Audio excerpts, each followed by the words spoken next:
Ô Pai, muito obrigado. É um privilégio para nós estarmos neste local, neste lugar. E principalmente pelo que nos une aqui. Estamos aqui em torno da Sua palavra, Senhor. Sua palavra que nos guia, que nos orienta, que nos desafia, que nos conforta, que nos consola. Sua palavra. É o que nós precisamos nessa noite, é da Sua palavra. Fala com a gente, eu te peço, em nome do Senhor Jesus. Amém. Deus nos abençoe. Meus irmãos, vamos continuar. Não vamos perder tempo não, né? Está visitando a gente hoje com o Marcelo. Marcelo, né? Gravei o nome. É raro, hein? Marcelo, segunda vez que ele vem aqui. Seja bem-vindo, tá, Marcelo? Não tem ninguém visitando a gente, né? Os demais já são de casa. Nós temos conversado aqui o ano todo, meus irmãos, sobre a necessidade de mudança, de transformação da mentalidade da gente para que a igreja viva do jeito correto, que a gente cumpra o nosso papel como igreja. E nós parcelamos isso em 12 vezes, né? Hoje está sendo a 8ª vez, seria a 9ª, mas mês passado nós, com muita alegria, cedemos aí o dia que eu ia falar para o missionário Osni, que estava aqui com a gente. E eu creio que está sendo parcelado assim, em alguns momentos isso vai ser mais intenso, para que cada um de nós possa pensar, mesmo com calma, a respeito disso, e a gente vá processando isso, com calma, e buscando em Deus orientação, para entender, e coragem para viver. Eu acho que só saber o que Deus quer, já é um privilégio, é uma bênção, mas a gente precisa saber, e ter coragem para colocar essas coisas em prática. E hoje eu quero trazer um texto para vocês aqui, para a gente pensar nele rapidamente, e depois eu vou fazer algumas perguntas, vou pegar algumas citações de livro aqui, para a gente conversar a respeito dele. Mas o texto é Marcos capítulo 5, do verso 15 até o verso 20. Abre aí sua Bíblia, liga, vai ser projetado ali também. Mas eu acho sempre bom a gente abrir a Bíblia, mesmo quando eu estou num ambiente como esse, que tenha a projeção, eu gosto de abrir a Bíblia, marcar alguma coisa ali, até porque depois, com mais calma em casa, eu posso ir vendo outros detalhes, né? Outros detalhes daquele texto, daquilo que Deus vai falar comigo.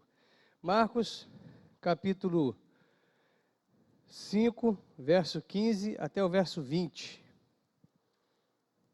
Marcos 5, de 15 a 20. Vamos ler todos juntos, meus irmãos? E daí do texto a gente parte para as implicações disso que eu quero falar com você nessa noite. Por isso que a gente vai ler o texto primeiro, hoje eu vou fazer invertido. Vamos lá?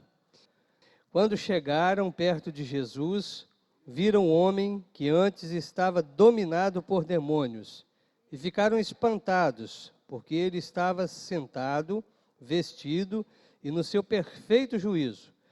Os que tinham visto tudo aquilo lhes contaram o que havia acontecido com o homem e com os porcos.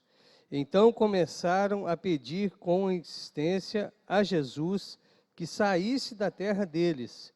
Quando ele estava entrando no barco, o homem curado pediu com insistência: me deixe ir com o Senhor. Mas Jesus não deixou e disse: volte para casa e conte aos seus parentes o que o Senhor lhe fez e como ele foi bom para você. Então ele foi embora e contava na região das 10 cidades o que Jesus tinha feito por ele, e todos ficaram admirados. Aí,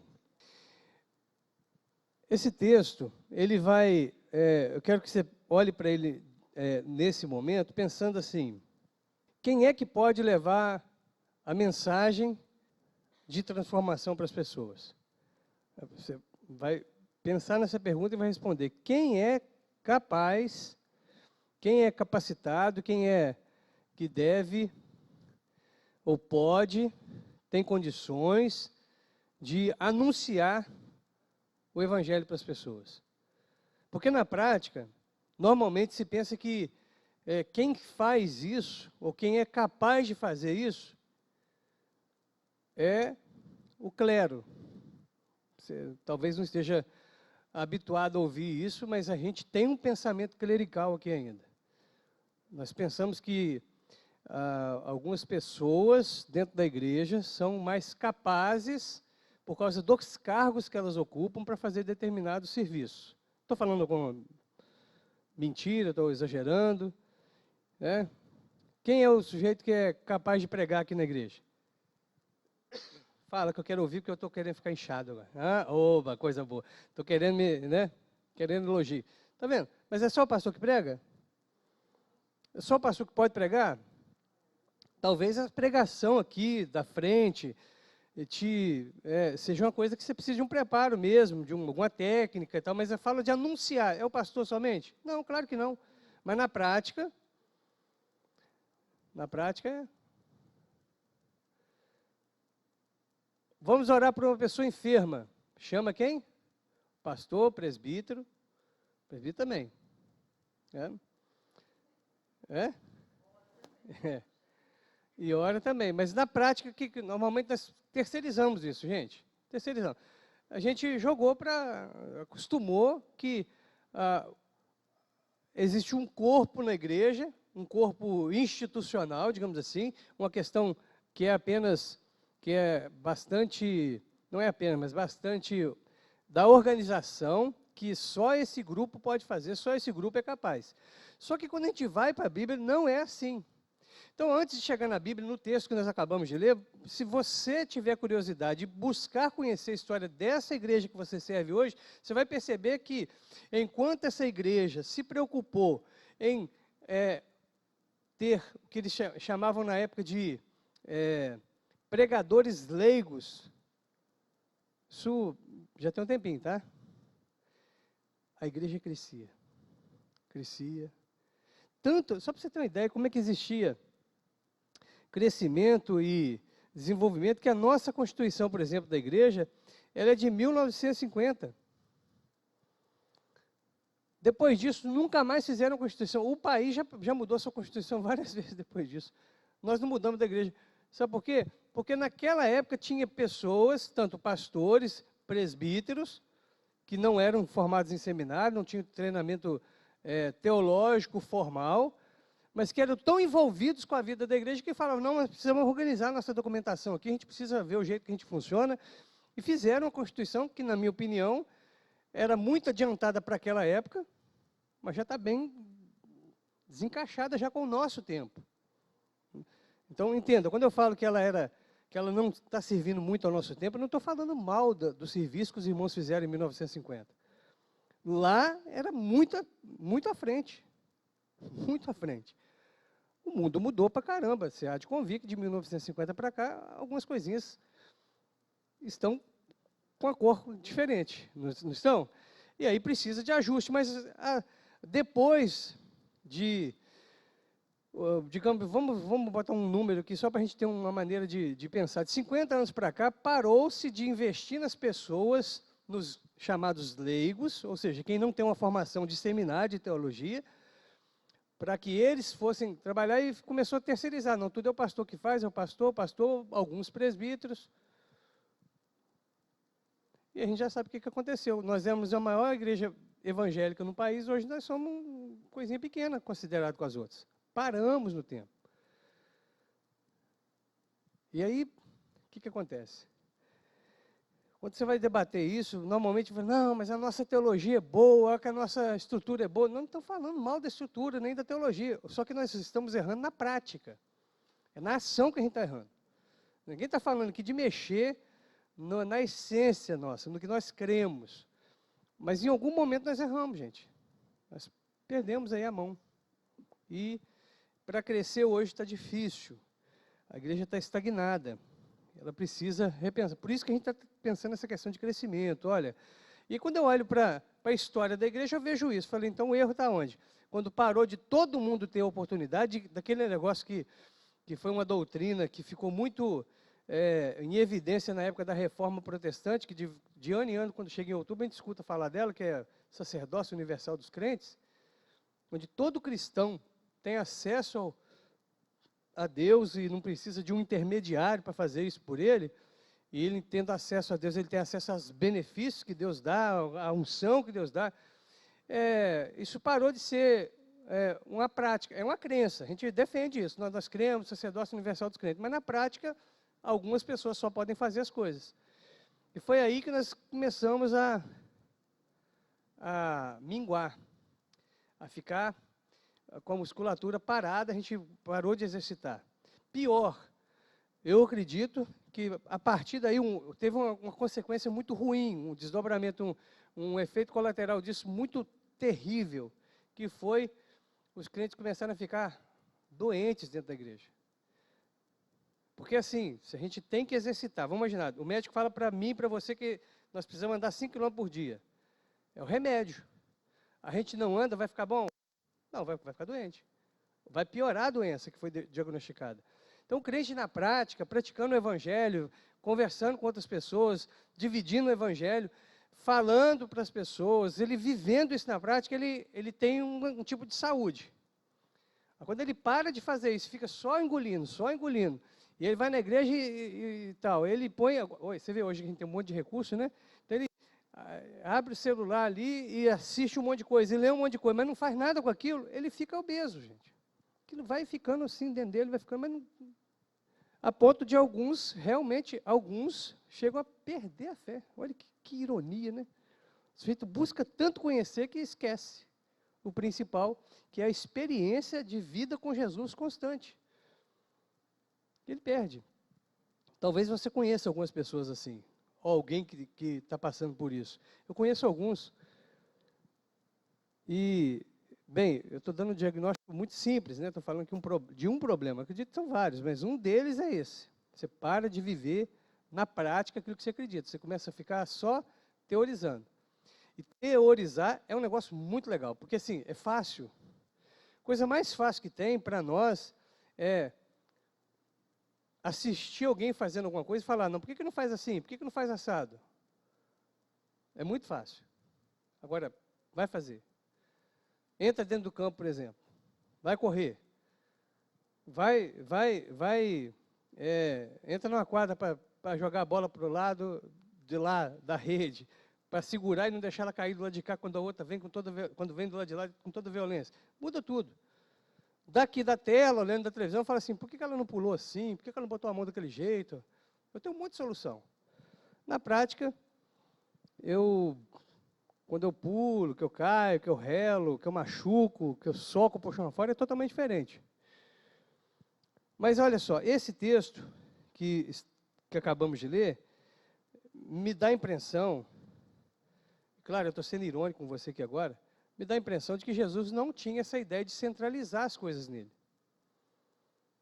E nem em volta dele. Claro, pensa aqui comigo. Quantas pessoas Jesus chamou para andar com ele? Quantas? 12 para andar mais de perto. Mas de vez em quando ele mandava para... Ele ensinava, falava, vai lá praticar aí. Porque se ficar só aprendendo também não resolve, não. Aí ele mandava 12, mandava 70. Tinha um grupo maior, pelo jeito. Né? De alguma maneira. Isso acontecia.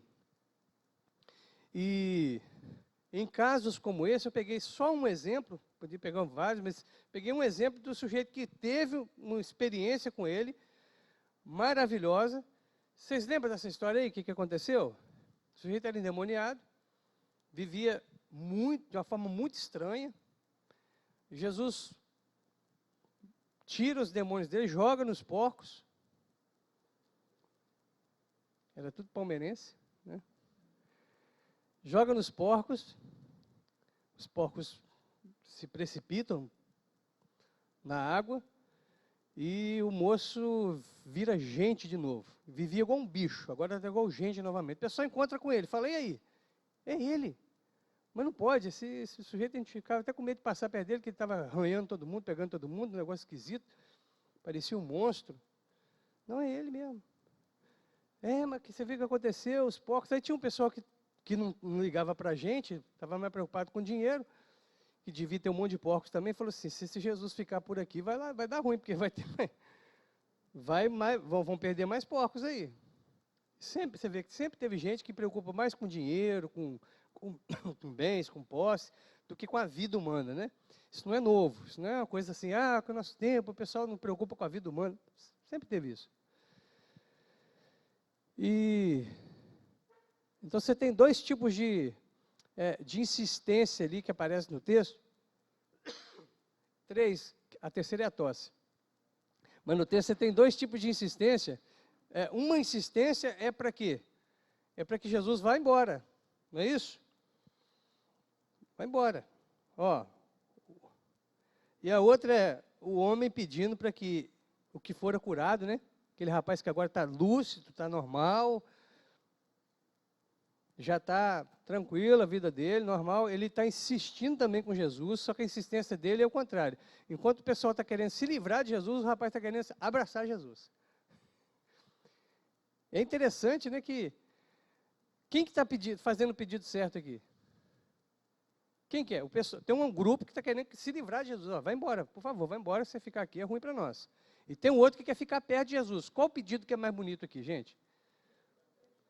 Ficar perto de Jesus, né? E qual que Jesus atende?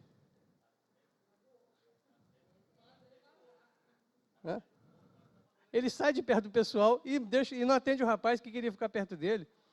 Porque nesse momento aqui, nessa situação, o mais importante não é ficar perto. Ele já tinha recebido, estava estruturado, ele recebeu uma bênção especial, foi curado de um negócio absurdo, e ele se torna uma verdade, uma mensagem viva para ser pregada. E Jesus fala, não precisa ficar perto de mim, não. Não tem que ficar rodando perto de mim. Você já é uma parte do que eu sou, do que eu faço, do que eu fiz, que tem que ser compartilhada com outras pessoas. Você já tem uma experiência comigo que ninguém pode negar. Vai levar isso para outras pessoas também. Então Jesus não centraliza a pregação nele, sabe? Não limita os discípulos a ficarem em torno dele. Inclusive esse aqui, ele fala, eu quero ficar. Eu até entendo o rapaz. Você entende o rapaz? Querer ficar perto de Jesus? Eu entendo. O cara primeiro fez aquele que fez comigo. Me livrou de um negócio que eu vivia igual era uma coisa que dava arrepio nos outros. Ele me curou disso. A turma aqui nem reconhece, nem consegue agradecer. Está querendo botar ele para correr. Eu não quero ficar perto desse pessoal, eu quero ficar perto dele. Eu entendo, moço. Vai lá e conta. É assim. Cada momento tem uma necessidade. E aí o rapaz quer ficar perto de Jesus. Eu entendo ele. Eu também iria. Eu acho que a escolha dele é melhor. Mas Jesus falou, não.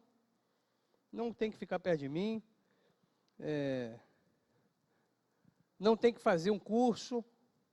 Não tem que fazer teologia. Não tem que fazer nada. O que você tem que fazer é contar para seus parentes, para as pessoas próximas a você, o que te aconteceu. É isso. Só que o cara não se conteve. Ele foi, na versão mais antiga, essa que a gente não consegue entender direito, essa Bíblia mais antiga nossa, fala que foi anunciava em Decápolis, né? Aí a Bíblia mais, na linguagem de hoje, que é essa aí, 10 cidades. Ele estava rodando em 10 cidades, gente. Ele não conseguia parar de falar desse negócio. 10 cidades. Deixa eu abrir um parênteses, então, pegar uma carona aqui na observação da Creuza. Gente, se vocês querem ler a Bíblia para entender, leiam uma versão assim, é mais fácil, tá? Não, mas é melhor você ter uma porque normalmente a gente gosta de ter uma para marcar, né, para rabiscar e tal. Escolhe a Bíblia na versão dessa aí, essa aí é excelente, ó. Aí não precisa jogar outra fora não, tá? Não estou falando mal da outra não. Às vezes você tem um carinho com ela, que foi alguém que te deu, da Bíblia da sua conversão, não sei o quê. Põe na estante lá, mas na hora de ler, lê uma coisa que você entenda Deus falando com você de forma mais fácil. Bem, a gente conversa isso outra hora. Deixa eu fechar o parênteses. Aqui, presta atenção. Então, ele fala que quer ficar com Jesus. Jesus não, você vai lá comunicar com outras pessoas. E ele fica empolgadíssimo, ele não se contém, ele vai em 10 cidades, fica rodando as 10 cidades da região para falar de Jesus. E as pessoas estão olhando e estão admiradas, ou seja, está funcionando, ele está conseguindo levar a mensagem. Mas ele não fez seminário, ele não foi ungido para nada, ele não recebeu, ele não recebeu a votação da igreja para ser presbítero, para ser diácono, ele não passou por nenhum processo desse. O que ele ouviu foi Jesus falando com ele, vai lá e comunica. E funciona. Porque o processo é simples. Nós ficamos complicando as coisas. Claro, meus irmãos, olha, presta atenção. Eu não estou querendo simplificar demais as coisas, dizer assim, querer, como é que se diz? Baratear o esforço de ninguém. Nem o meu. Mas, para comunicar o que Jesus está fazendo, a única coisa que você precisa é ter uma experiência com Jesus. Você já tem uma mensagem para comunicar. E acreditar que Ele está te enviando. E a igreja está parada. A igreja presbiteriana está parada, a igreja evangélica, a maioria dela está parada. O que a gente vê são pessoas migrando de uma igreja para outra. São, né? Lá em Santa Catarina eles eram conhecidos como queima-feijão. Chegar na hora que o pessoal está cozinhando. Então, assim que os meninos da UPA falavam, chamavam os testemunhos de Jeová. Queima-feijão. Ah, a turma do queima-feijão, custei entender. Queima-feijão? Quem que queima feijão? Hã? Hã? Então, aqui é diferente. Lá era na hora do almoço. Olha só. A igreja está parada, a igreja presbiteriana de geral, e a igreja Taparica não está diferente não, nós estamos parados, porque a maioria de nós acredita que o serviço tem que ser feito por poucos. Esse serviço maravilhoso de anunciar o que Jesus fez, de compartilhar com os seus, e é que interessante, Jesus não falou com ele, vai lá para a sinagoga pregar. Mandou ir para onde? Para onde? Vai para sua casa, bicho. Começa lá. Ele certamente foi para a casa dele, mas deu o recado e falou, mas aqui não vou ficar só aqui não, vou mais lugar para frente aí, vou andar mais. E assim, eu acho que é muito simples, é tão simples. Está mais na cara do que nariz, né? É tão simples que a gente acha até que não tem possibilidade desse negócio ser tão poderoso, mas começa a experimentar fazer isso. A escolher uma pessoa, escolhe elege uma pessoa, primeiro você ora, tá? Pede a Deus para te mostrar, elege uma pessoa que você fala assim, eu vou investir nessa pessoa, eu vou compartilhar com ela do que Deus está fazendo na minha vida. Você vai ter duas questões aí interessantes. A primeira é que você vai começar a prestar mais atenção no que Deus está fazendo na sua vida. E se Deus não estiver fazendo na sua vida, você fala, então vou investir em mim mesmo, porque está acontecendo um negócio errado aí. Porque a Bíblia fala que é para eu pedir que Ele dá, que é para eu buscar que eu encontro, que é para eu bater que eu acho. E eu não estou achando nada, então é porque eu não estou buscando. Mas a partir do momento que você está buscando, você está batendo, você está procurando e está tendo o resultado que Deus promete dar, da sua presença, da sua atuação, você vai falar assim, aí você vai começar a lembrar mais disso. Você vai ser mais grato. Você vai orar mais. Procura alguém para compartilhar isso. Que jeito? Nós temos falado aqui de forma implícita, explícita, sempre em grupos pequenos. Grupos pequenos, mas grupo pequeno é uma ferramenta. Não precisa ser grupo pequeno. Pode ser você abordando uma pessoa mesmo, você é uma pessoa que você encontra com ela para tomar café uma vez por semana, para tomar café. Se é para uma pessoa que você encontra uma vez por semana para pedalar, no pedal então, para em algum lugar e conversa a respeito da sua fé. Compartilha, investe, coloca o nome dela diante de Deus, ora por aquela pessoa, jejua por ela. Vamos ver o que acontece, gente. Eu penso assim, mas se a pessoa não converter, pode até acontecer dela não converter e não se entregar para Cristo, mas você vai ficar mais crente. Não vai te fazer mal. Não vai piorar a sua vida. Mas eu duvido que algumas coisas que estão meio travadas, assim, muito travadas com a gente, se essas coisas não vão se desenrolar. Eu acredito que elas vão sim desenrolar. Sabe, alguns processos estão parados e eles vão conseguir, a gente vai conseguir ver essas coisas desenvolvendo. Está entendendo, meus irmãos, o que a gente está falando aqui? Tranquilo? Eu vou colocar algumas citações de livro aqui para a gente considerar, tá bom? Desse texto da Bíblia que eu tinha para falar para vocês. Jesus não limita, não centraliza, não tem dificuldade de pedir um novo convertido para anunciar. Olha que legal, o cara acabou de passar por um processo de transformação e Jesus pode ir lá falar. Nós temos medo, né? Nós temos medo. o cara é novo convertido, não sei. Então, ele tem que dar um tempo maior para ele e tal. Quanto tempo precisa para você se tornar uma pessoa efetiva no compartilhar o Evangelho? Será que o tempo que você tem de casa já é suficiente? Se é, vamos botar na prática. Não, o que precisa é ter uma experiência com Cristo. A igreja primitiva parece que entendeu isso melhor que a gente, porque as pessoas criam, entregavam a sua vida para Deus, e em seguida, o que acontecia? Faziam a classe de catecúmenos, não é assim? Como é que era? Como é que acontecia? Batizava. Está crendo em Jesus mesmo? Estou. O que impede de eu ser batizado? Nada. Você acredita em Jesus, que Ele é o Senhor, o Salvador de sua vida, batiza. Pronto, está resolvido. Agora segue o barco aí. Claro, algumas coisas, muitas coisas, ela vai aprendendo no decorrer da sua carreira cristã. É crescimento, é discipulado. Mas nada impedia os nossos irmãos lá. Pode ler o livro de Atos, meus irmãos, você vai ver isso acontecendo, você vai ficar assustado quando você pensar nisso. Fala, caramba, na igreja agora a pessoa chega e a gente faz um curso com ela. E aí, depois que ela se batiza, a gente fala assim, não, mas aí se a pessoa fala, mas eu quero ir pregar também, eu quero ensinar, eu quero ajudar assim, a gente ainda costuma ficar dando um tempinho. Peraí, firma mais. Não, vamos logo, botar para funcionar. Acho que é um erro nosso, é que a gente demora demais não é para ocupar as pessoas como se elas fossem um recurso humano para ser usado. Não é nada disso. É de dar a elas a oportunidade de exercer o que Deus está chamando para fazer. É isso. A gente fica freando esse sistema. Aí freia tanto que depois fica assim, ó. Nós ficamos, você vê que hoje a gente fica engasgado com esse assunto toda a vida. Já era um negócio que devia ser comum para nós. Eu não sei se a gente vai conseguir vencer essas coisas apenas falando, meus irmãos. Talvez a gente precise passar por outros processos. Eu acredito. No momento certo a gente vai conversar sobre isso, mas eu acredito que a gente precisa passar por outros processos para que essa teoria faça sentido, mas ela mova o nosso coração também. Bem, eu disse que eu ia comentar algumas coisas de livros com vocês, né? Vamos ver ali.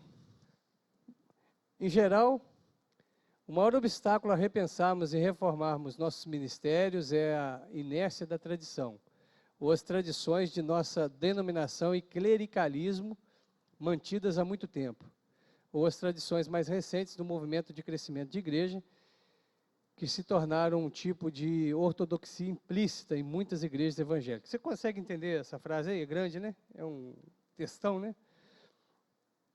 O que atrapalha? Nós temos uma mania já de fazer. Temos um jeito nosso. Concorda com isso? Nós já temos um jeitão nosso, que a gente fala assim, não, a gente sempre é assim, nós somos assim. Eu nasci assim, eu cresci assim, você sempre assim, presbiteriano. Ah, você falou que é Gabriela. Não é Gabriela não. É calvinista, né? A gente criou uma cultura de fazer as coisas, a gente segue. E tem hora que é interessante, porque mínimas mexidas em algumas manias nossas, parece que a gente está quebrando uma estátua. É muito louco. Deixa eu olhar bem para vocês aqui, deixa eu ver quem está aqui, não, todo mundo está aqui, posso falar. Nós fizemos uma alteração, que é só uma alteração sistemática, de sistema, de jeito de funcionar. Que eu acredito que tem implicações espirituais também. Nós não decidimos só por causa de achar bonitinho mudar o horário da escola dominical. Não foi isso. É porque a gente entende que tinha gente que não estava guardando o domingo. Não estava descansando. Olha, até hoje, aqui não. Aqui já passou já. Acho que quem não gostou já cansou de falar e já viu que não vai voltar. Mas até hoje, de vez em quando, alguém descobre. Ah, sua igreja não tem de manhã? Mas como é que é isso? Eu explico. Mas está certo isso?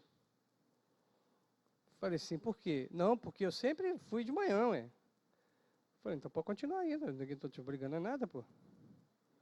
Mas você vê, esses tipos de diálogo, eles demonstram o quanto que a gente tem uma tradição, um tipo de ortodoxia implícita. Não existe regra nenhuma. Na Bíblia, para começar, nem existe escola dominical, né? Isso já é um negócio posterior, né, da história, de 1800 para cá. Você pensa que na reforma protestante, que a gente tanto celebra, não tinha escola dominical. Pensa bem, eles erraram, né? Tinha que ter isso, né? Os reformadores não perceberam a necessidade da escola dominical, eles falharam. Mas aí criou-se a escola dominical, depois ela foi modificada, foi adaptada à situação do tempo, e foi chegando agora. Aí você muda um horário do negócio, e tem gente que sofre com isso. O coração dele palpita. Porque não pode, não pode. Não pode. Eu escutei, assim, é uma questão de ortodoxia implícita, não está não tá no manual, não está nas confissões, não está registrado isso no estatuto da igreja, mas existe, isso na prática existe. Então a gente precisa olhar para esse negócio e falar, peraí, o que vale a pena manter, não vale? Não tem vergonha de pensar, medo de pensar nessas coisas.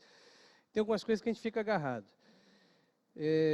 Um determinado pastor, eu vou tentar não falar o nome dele, porque vai que você conhece, né? Ele foi num culto de jovem, lá no culto do jovem estava acontecendo uns negócios diferentes. Vocês já vieram aqui nos cultos que os jovens fazem aqui? Esse trem fica colorido, um latão aqui na frente, pastora prega aqui.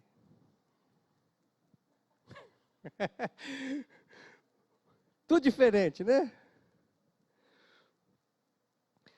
E assim, a gente não está, às vezes, no mesmo clima, porque nós estamos numa frequência diferente, por causa da idade, né? Mas tem que ter paciência com isso, olhar para essas coisas e perceber que estamos no mesmo corpo. Mas assim, um determinado pastor estava numa situação, e não era nem tanto assim, isso foi na década de 90, não tinha essas inovações que tem hoje, é porque os jovens estavam cantando e batendo palma. Ele foi para trás do púlpito, aquele formato de igreja que tem uma meia-lua aqui assim, né? E umas salas atrás e tal, para guardar entulho. Ele foi para lá e começou a chorar, se jogou no chão e começou a chorar. Deus, por que o Senhor não me levou antes de eu ver esse sacrilégio? Um colega meu falou que presenciou, eu falei assim, o que você achou? Ele disse, deu vontade de ajudar ele ir logo. É que está querendo ir, vamos ajudar. Vai, então, logo, pô. Eu não queria ver isso. Para você ter ideia, esse irmão, ele está vivo ainda, por isso que eu estou segurando para não falar o nome. Ele é tão maluco nesses pensamentos dele implícitos, essa ortodoxia, que ele não tem um menino que toca saxofone ali? Pô, não vou falar esse negócio, não. Ele é contra alguns instrumentos, porque ele acha que os instrumentos despertam sensações ruins na gente. Não vou falar, porque depois você vai olhar para o Gabriel tocando e vai ficar complicado. Não vou botar não vou te dar esse pensamento do macaquinho azul, não, tá? Ele não gosta desse negócio. Agarrado, meus irmãos. A gente tem algumas tradições, nós precisamos vencer isso aí. Jesus peitou esses negócios todos. Aí, o que é necessário a gente fazer para crescer é conseguir fazer uma leitura da gente. Ao invés de fazer a leitura do próximo, do outro, a gente precisa pedir a Deus que nos dê capacidade e coragem de eu e o Maico, por exemplo, olharmos o nosso ambiente. Ele de lá, eu daqui, nós estamos cercando aqui, ó, a Luciana na ponta, o Alice na outra, e nós olhamos para dentro aqui e falamos assim, qual que é o nosso problema? Onde que nós estamos agarrados? O que a gente está fazendo que funcionou, que foi útil, que foi necessário por um tempo, mas que agora já não faz mais sentido? Vamos pegar o retroprojetor e vamos começar a usar de novo? Quem lembra do retroprojetor aí? Levanta a mão. Só para saber quem está mais velhinho e tal. Tá.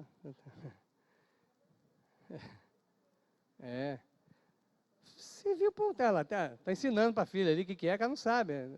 A Ana Luísa perguntou se era de comer, de beber ou de passar no cabelo. Né? Ela não sabe o que é. É coisa diferente. Passou, gente. Foi útil, mas não. Já pensou?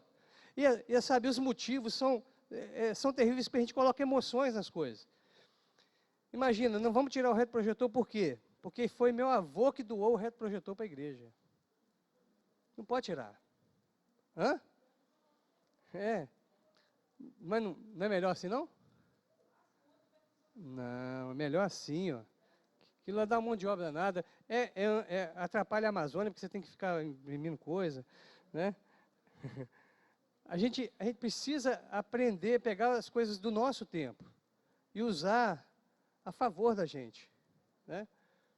Então, assim, Porque assim, se fosse bom o antigo o tempo todo, ele tem uma utilidade, mas ninguém mais quer comprar Fusca, quer? Meu pai de vez em quando fala uns negócios desses, fala, pai, você está tomando remédio direito? Já passou, gente. Quem viaja de ônibus aqui, ou pretende viajar algum dia e tal, vocês viram que os ônibus mudaram? Vocês viram? Mudou. Tem ônibus que não está abrindo janela mais, sabia? Se for claustrofóbico, você está lascado. Não abre janela, porque é com ar-condicionado, igual aqui, ó. Com Wi-Fi, tá?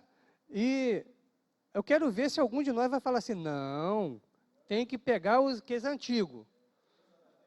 Então, cadeira de plástico, janela com, né, aquele cheirinho próprio, né? Óleo diesel dentro do carro ali assim. Irmãos, a gente não tinha nada aqui. Depois nós tivemos um prédio, depois nós tivemos um prédio com ventilador, depois tiramos o ventilador, colocamos o ar-condicionado. Não, o negócio é ventilador. Vocês querem? Vamos arrancar o ventilador, o ar-condicionado e colocar um ventilador? Não, o negócio é o ar natural, então, sem ventilador, sem nada. Ô, gente, na prática, todos nós aceitamos essas mudanças, a gente assimila isso, mudando. É só pegar fotinha sua de 20 anos atrás, você vai ver que nem seu cabelo é igual mais. Você corta diferente. É difícil mesmo, mas aí que está, minha irmã. Sabe o que eu estou querendo chamar a sua atenção aqui? Não é para esses costumes aí. É porque, no que diz respeito ao funcionamento da igreja, a gente trava. E nós andamos, às vezes, com 20 anos de atraso. Porque nós não conseguimos fazer essa conta aqui.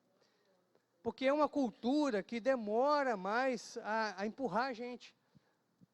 A dar roupa, você é obrigado, porque daqui a pouco você nem acha para comprar aquela roupa mais que você queria, que você estava acostumado.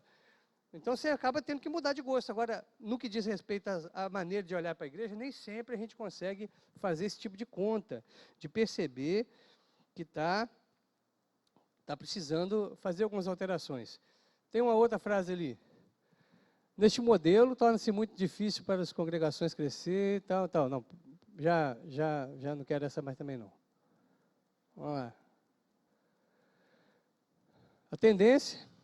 Numa igreja, isso tudo aí é de um livro que está falando da igreja que funciona com uma liderança que governa todo mundo, e só uma liderança pequena faz as coisas e os demais ficam olhando, tá? Então é a partir daí que ele está observando isso. A tendência é que a vida e a comunhão dos membros da cristã sejam reduzidas a 1h30 do domingo de manhã, com pouco ou nenhum relacionamento e muito pouco ministério verdadeiro sendo realizado pela própria congregação. É de manhã porque é uma pesquisa, é um livro de americanos, e lá normalmente os cultos são pela manhã. É diferente da gente aqui, que é à noite. Então a ideia é a seguinte, olha, é assim, reduz ali. Passou de 100 pessoas, ninguém mais se conhece ninguém. A gente não consegue fazer. Nós temos aqui na igreja mais de 200 pessoas no hall de membro, e a tendência é que você não conheça as pessoas que chegaram. Não fez mais amizade. Eu estou perguntando para todo mundo em particular, eu falei assim, e aí? Não, as amizades que você tem são aquelas de 10 anos atrás. Aquelas ali. Porque aqui ainda funciona num sistema centralizado, a coisa fica entre eu e o conselho. E os demais faz um pouquinho aí. Se todo mundo se envolvesse, se isso fosse melhor dividido, era mais fácil a gente ter esse problema minimizado. A abordagem de pastor como um clérigo diz alto e claro aos membros da igreja que eles estão ali para receber e não para dar. Como modelo, essa abordagem tende a produzir consumidores espirituais e não discípulos ativos de Cristo. E muito facilmente funciona apenas em modo de manutenção. Evangelização, tanto para os membros individuais da congregação quanto para a igreja como um todo, está no fim da lista. E a tendência é que você olhe esse formato que a gente tem aqui, do jeito que a gente está funcionando, que a gente precisa ajustar, mexer, mudar algumas coisas. Algumas coisas precisam... Gente, algumas coisas precisam morrer mesmo. Você tem que morrer, enterrar, celebrar, bota até uma placa ali. Legal. Tem algumas igrejas que eu visito que as classes têm nome. Normalmente é um presbítero que morreu, né? Classe, presbítero fulano de tal. É uma homenagem e tal, mas assim, né? É o máximo que dá para fazer, porque não dá para ficar repetindo o que o presbítero fazia, porque já até morreu, né? Já até foi. Mas esse modelo que a gente tem aqui hoje, que a gente está seguindo, eu acredito que nós já nos desvencilhamos um pouquinho, nós temos abertura para mexer nisso aí, mas a gente ainda acaba caindo nesse modelo. Assim, evangelização é quem que faz? O missionário. É serviço para missionário, gente, não é para a gente. Tá? A tendência é você olhar para mim e para a liderança da igreja e falar assim, esses são os homens capazes de fazer as coisas. Eu não sou. Quem sou eu para fazer tal coisa? Por quê? Porque é um modelo que sustenta essa ideia de que a unção mesmo, né, o poder está sobre mim. E vocês? Não, vocês pegam o que espirrar em vocês aí. Isso não é verdade. A verdade é que todos nós, a partir de uma experiência verdadeira com Cristo, podemos ouvi-lo dizer para nós, em alto e bom som, pode ir lá pregar, pode anunciar, pode compartilhar isso com o outro. Aliás, é assim que é mais saudável. É o jeito da Bíblia. Esse jeito nosso aqui gera consumidor. E consumidor é um negócio difícil, tá? Concorda comigo? Consumidor é um negócio difícil. Você tem algum mercado de preferência aí? Normalmente quem tem um mercado, eu só compro então o mercado, tem um porquê. É porque o mercado vende ou faz algumas coisas, algumas promoções do jeito que te agrada. Porque no dia que ele mudar, você fala assim, não, aí, tá, lascou. Porque você só vai lá para buscar um produto. Relacionamento é de troca, de negócio. A partir do momento que ele não te oferecer mais aquele produto que você está acostumado, que você gosta, aquele tipo de serviço, você vai fazer o quê? Não volta aqui mais. Pergunta é, quantas pessoas você conhece, não precisa citar o nome de ninguém, tá? Que estão dentro dessa experiência. Gente que trocou de igreja porque não é porque lhe faltava oportunidade de trabalhar. Perdão, deixa eu reformular. Não é porque foi tomado dele uma oportunidade de trabalhar, porque ele nem trabalhava, ele não fazia nada. É porque, de repente, começou a pregar diferente.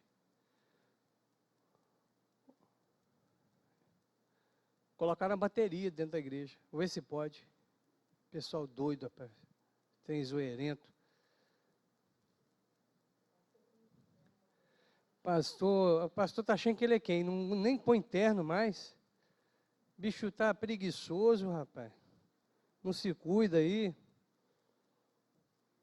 E se você for um consumidor, você tem toda a razão.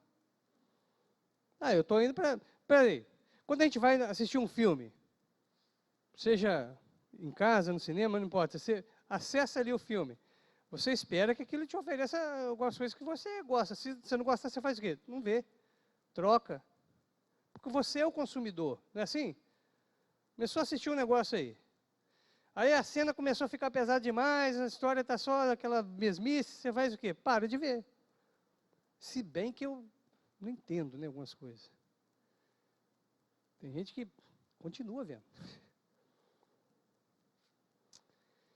Estava pensando nisso esses dias, sobre essa questão da gente insistir com algumas coisas assim, né?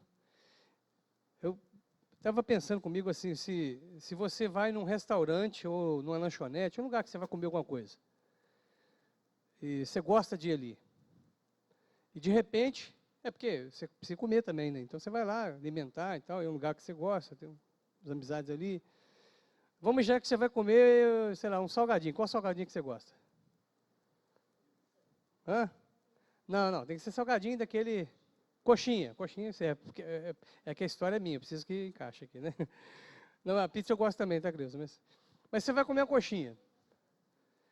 E de repente, sabe que você está comendo lá coxinha há muito tempo, tá, minha irmã? Tá beleza, tá, mas um dia acontece um negócio terrível. Você morde na coxinha e você não acha uma barata dentro dela, você acha meia barata.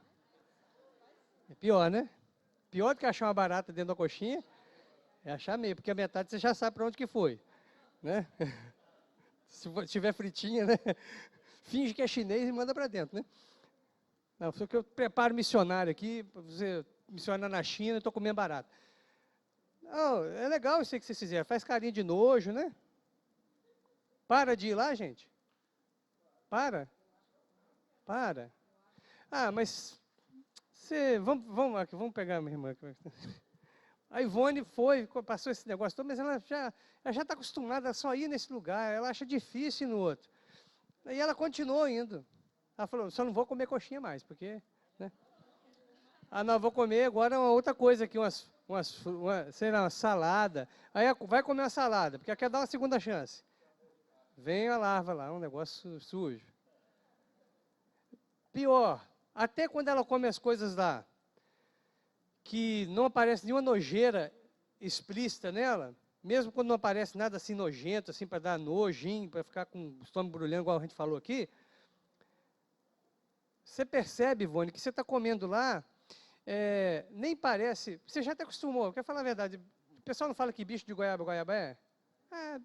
Então vai sim, vai. Você acostumou, mas você está percebendo que no decorrer de algum período da sua vida, essa alimentação ali está te fazendo mal, você não está se sentindo bem, algumas coisas não estão batendo bem na sua, sabe assim, você fica se sentindo estranho, o que você faz?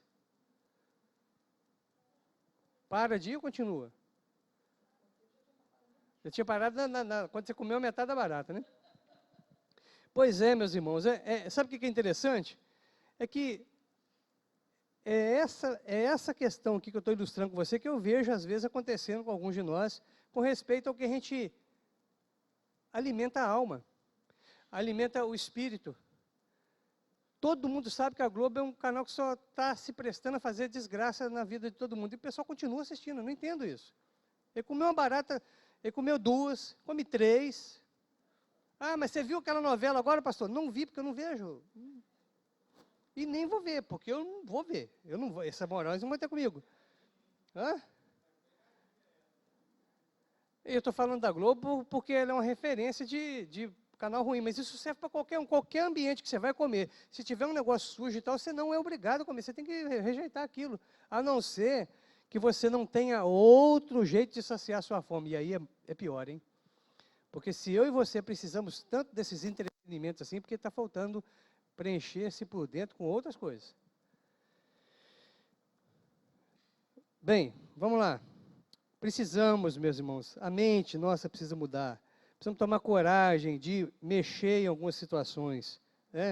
Nós precisamos ter um desejo, sabe, cristão de fato, amoroso, de enfrentar algumas situações, remover alguns obstáculos. Sabe? Culturais desnecessários, que impedem o ouvir a palavra de Deus e de assegurar que a única coisa bizarra, ofensiva ou estranha na igreja era o próprio Evangelho. Precisamos ter coragem de mexer em algumas coisas. Sei lá, parece que a gente está ficando medroso. Deixa eu ver se está ali. A solução foi o surgimento de pequenos grupos, nos quais os membros poderiam ter um núcleo de relacionamento pessoal, pelos quais poderiam ser conhecidos e cuidados. É uma ferramenta, lembra que eu falei com você aqui? É uma ferramenta excelente, que eu não vejo para nós aqui, pelo tamanho da igreja que somos hoje, a não ser que a gente esteja contente de viver assim, sendo povão para todo mundo, sem se conhecer, sem desenvolver lá, sem compartilhar a vida. Não tem outro jeito, não. Precisa arrumar uma forma aí da gente se dividir em grupos aí para compartilhar mesmo, para cuidar de alguém, para alguém cuidar da gente. De uma forma efetiva, constante, semanal. E eu não vejo uma outra solução que não seja essa, porque assim nós vamos desenvolver esse chamado de fazer o Evangelho andar e não ficar reduzido a esse espaço aqui. Ó. Não pode. Aqui é muito pouco, gente. Só aqui no domingo, só isso. Sabe? Então nós precisamos. Eu vou parar por aqui. O que é que você pensa nisso? Jesus falou para o moço, vai. Não, quero ir com o senhor. Não, comigo não. O que você precisava de mim, você já teve. Agora vai e compartilha isso com outras pessoas. Pergunta, o que você recebeu de Jesus? O que você tem dele para passar para outra pessoa?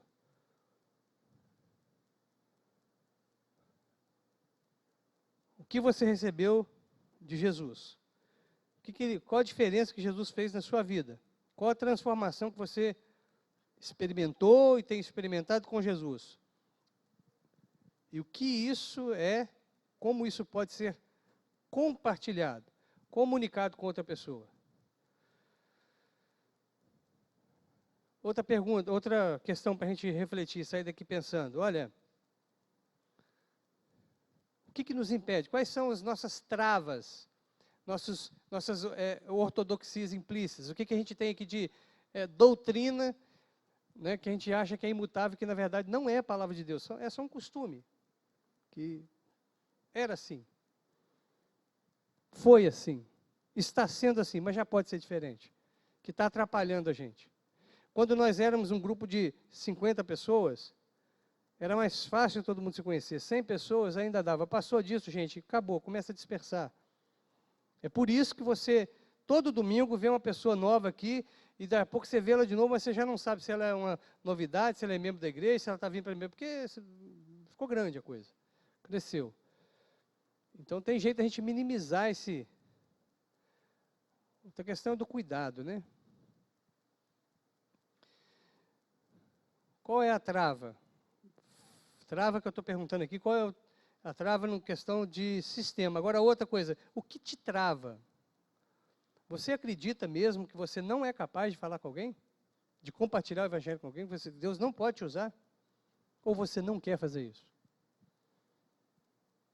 Você não pode, porque se você se sente incapaz, e Deus também é incapaz de te ajudar, de te usar. É isso? Ou é você e eu que estamos assim, está meio confortável, mexer nessas coisas é sempre complicado, né? Para que mudar a cor da parede? Para que arrumar aquela porta, trocar aquela porta ali? Tá bom. Para quê? A gente também às vezes fica confortável, não está bom o negócio, né? A porta não está fechando, a parede está toda suja, mas a gente não quer pintar, não quer trocar a porta, porque vai dar uma bagunça, vai fazer entulho, vai fazer sujeira, vai ficar com cheiro diferente por um período. É para melhorar, mas a gente às vezes tem preguiça, né, gente? Não sei se a palavra preguiça é boa para falar, não, mas você encontra aí um sinônimo mais bonitinho. Preguiça, comodismo, covardia. Está piorando, né? A gente é covarde para mexer em algumas coisas. Olha o que Jesus fez. Jesus, eu vou te falar, hein? Jesus é estranho. Pegar um cara que até um pouquinho de tempo atrás era um bicho, era um demoniado, e agora mandar ele pregar para os outros? Que isso, tem que mandar para o seminário. Não, tem que ser, mas para o seminário tem que ser 3 anos membro da igreja primeiro. Então tem que ser membro da igreja. Não, para se tornar membro tem que fazer a classe catecúmena. Olha o processo todo. Jesus não, Jesus falou, pode ir. Vai. E nós estamos, às vezes, atrás dessa mania nossa de falar assim, não, eu não posso, porque eu não fui treinado e tal. Se o problema é treinamento, gente, não treinar, ué. Estou falando 300 mil vezes, vou repetir. Você quer treinar, você quer aprender a pregar, por exemplo, te ensino. Você quer aprender a compartilhar o evangelho com alguém, te ensino. Você quer, o que você quer? Se você me pedir um negócio que eu não sei, eu aprendo, ou trago alguém para ensinar para você e para mim. Nós vamos atrás de alguém que tenha. O que a gente não pode é ficar confortável na hora que era para a gente estar incomodado. Sabe? E eu tenho certeza que na hora que começar essa chave virar, você vai ver que legal. Quando você começar a falar de Jesus para alguém, e aquela pessoa começar a mudar a vida, o semblante dela mudar, a família dela mudar, você vai sentir um prazer, uma satisfação, uma alegria tão grande, você vai falar assim, eu quero é mais. Eu quero fazer mais, Jesus. Porque é maravilhoso ver uma pessoa ser transformada pelo poder do Evangelho e poder participar de perto daquilo ali. Que quem faz é Deus, tá, gente? Quem faz a obra é o Espírito Santo de Deus, não é a gente, não. A gente só trabalha ali. Deus usa a gente por misericórdia. Mas, sabe, Deus nunca precisou do ser humano para converter ninguém, não. Paulo foi quem que pregou para Paulo? Ninguém pregou. Deus falou, converte, pum. Deus não precisa da gente, mas Ele dá o privilégio de a gente poder participar. E é ótimo. É maravilhoso. E, além de tudo, nos mantém afiados na presença dEle. Amém, meus irmãos? Deus tenha misericórdia de nós. Vamos orar. Fica de pé aí para a gente orar. Descansa a cadeira um pouquinho.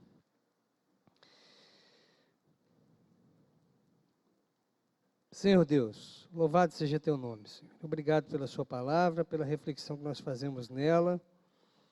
Eu peço que o Senhor continue a nos incomodar, a nos perturbar, porque se o Senhor fizer isso, nós vamos buscar algum jeito de mudar, de ser transformado, e o Senhor também tem a solução para isso. Que o Senhor nos incomode e nos atraia para Ti, porque no Senhor nós temos a fonte de solução para tudo que nós precisamos. Nós queremos ser uma igreja vibrante, uma igreja onde a maioria absoluta dos seus membros vibra em viver o Evangelho, em comunicar o Evangelho, em compartilhar o Evangelho.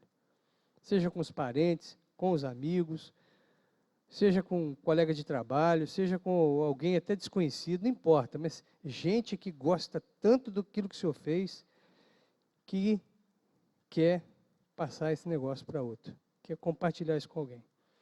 Permita que seja assim, que nós encontremos como liderança da igreja os meios, os métodos, as estratégias necessárias para nos adequarmos a esse chamado. Sim, nós te pedimos em nome de Jesus. Amém. Amém. Deus abençoe.